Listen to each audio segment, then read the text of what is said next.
Hi friends, நான் Karaikal doctor Nishar. நம்ம connection சேனலை சப்ஸ்கிரைப் பண்ணுங்கள், ஃப்ரெண்ட்ஸ்க்கு ஷேர் பண்ணுங்கள், லைக் பண்ணுங்கள்.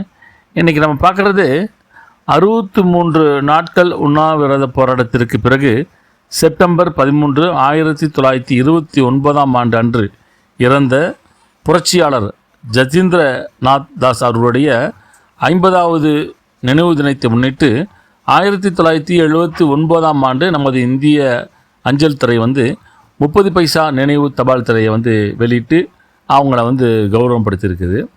இந்திய அஞ்சல் துறையால் வெளியிடப்பட்ட இந்த முத்திரை செப்டம்பர் 13, 1979 அன்று வெளியிட்ட தேதியுடன் கூடிய ஃபர்ஸ்ட் டே கவர் அதையும் சேர்த்து முத்திரையுடன் வெளியிட்டிருக்கு. அதை தான் நம்ம பார்த்துட்ருக்கோம். இவங்களை பற்றி சொல்லணுண்டாக்கா, ஜதீந்திரநாத் தாஸ் ஒரு முக்கிய புரட்சியாளர்.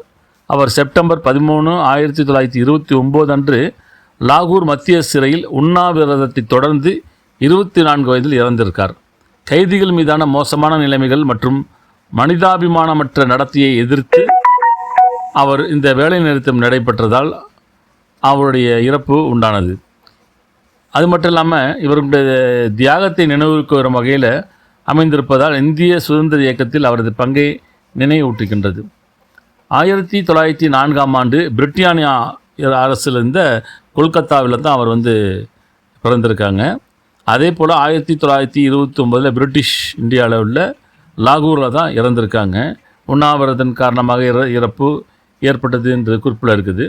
சிறந்த விடுதலை போராட்ட வீரர், சிறையில் 63 நாட்கள் உண்ணாவிரத போராட்டம், இந்துஸ்தான் சோசியலிஸ்ட் குடியரசு அமைப்பின் உறுப்பினர் என்று பல வகையில் அவர்களுக்கு பொறுப்புகள் இருந்திருக்காங்க. அதை தான் நம்ம பார்த்துட்ருக்கோம்.